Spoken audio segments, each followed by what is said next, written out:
Seasonal virus and corona virus ఈ సింప్టమ్స్‌ని ఎలా గుర్తించాలి? పేరెంట్స్ ముఖ్యంగా ఎలాంటి కేర్ తీసుకోవాలి? అంటే మనకు ఇప్పుడు మా హాస్పిటల్‌లోనే మొన్నటి వరకు డెంగ్యూ ఫీవర్స్ చాలా ఉండే.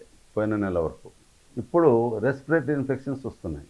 రెస్పిరేటరీ ఇన్ఫెక్షన్స్ అంటే ఈ శ్వాసకోశ సంబంధిత వ్యాధులు. అది కూడా బ్రాంకోలైటిస్. బ్రాంకోలైటిస్ అంటే లెస్ థాన్ 2 ఇయర్స్, 3 ఇయర్స్ ఉన్న వాళ్ళకు ఎక్కువ మందికి వస్తున్నాయి.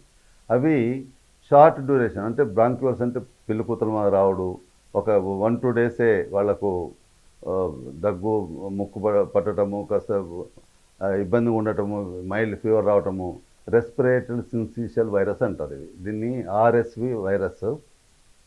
ఇది బ్రాంకోలైటిస్కు చాలా ఉన్నది. తర్వాత ఇక్కడికి వచ్చిన మాకు దాదాపు అడ్మిషన్లు ఇప్పుడు 70% రెస్పిరేటరీ ఇన్ఫెక్షన్స్ ఉన్నాయి. మేము దాదాపు అనుమానం వచ్చిన వాళ్ళందరికీ కూడా ఏ ఒక్కరికి కూడా కోవిడ్ టెస్టులు అన్నీ కూడా నెగటివ్ వచ్చాయి. అంటే తల్లిదండ్రులు వాళ్ళు క్షేమంగా ఉన్నారు, వాళ్ళ కాంటాక్ట్స్ లేవు, అసలు కోవిడ్ తోటి ఉన్న కుటుంబాలకు టచ్ లేదు. కాబట్టి అయినప్పటికీ కూడా మాకు లక్షణాలు ఉన్నాయి కాబట్టి ఏ సిమ్టమాటిక్ ఉన్నారో వాళ్ళ తల్లిదండ్రులు ప్రొటెక్టెడ్ ఉన్నారు కాబట్టి వేరే కాడ వచ్చినాయి అని చెప్పి చేస్తే మనకు రాలేదు. మనకు షార్ట్ డ్యూరేషన్ అంటే 3 రోజుల క్రితం ముక్కు గారింది, ఆ తర్వాత దగ్గు వచ్చింది. ఎర్లీ మార్నింగ్ లేట్ నైట్ వాళ్ళకి ఎక్కువ అవుతుంది ఆ దగ్గు చూసి. ఇమీడియట్గా ఆక్సిజన్ సపోర్టు, మనం సపోర్టు ఐవీ ఫ్లూయిడ్ సపోర్ట్ పెట్టినప్పుడు they are recovering very fast. ఇప్పుడు 48 డేస్ బేబీ మన TV5 రిపోర్టర్ వాళ్ళ బేబీ ఇప్పుడు ఇక్కడ అడ్మిట్ అయింది. 3 డేస్ బ్యాక్ వచ్చింది. వాళ్ళు నిన్న ఇమీడియట్గా 24 అవర్స్ ఆక్సిజన్ తోటి సపోర్ట్ ఇప్పుడు రూమ్లో పెట్టాం, రికవర్ అయింది. అంటే మనకు క్లినికల్గా ఇంపార్టెంటు, తర్వాత హిస్టరీ ఇంపార్టెంటు.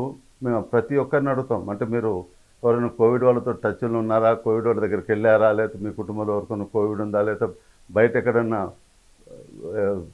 ఫంక్షన్స్ కానీ, లేదా పిక్నిక్లు కానీ, లేక ప్రయాణాలు కానీ చేశారా, ఇవన్నీ జాగ్రత్తలు మేము ప్రతిసారి ఎవ్రీ పేషెంట్కు డేటా తీసుకుంటాము.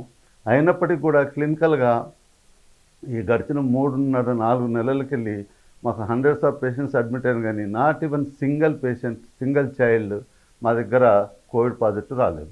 కాబట్టి కోవిడ్ గురించి భయపడవలసిన అవసరం లేదు, అలాగని అశ్రద్ధగా ఉండకూడదు అని నా సలహా.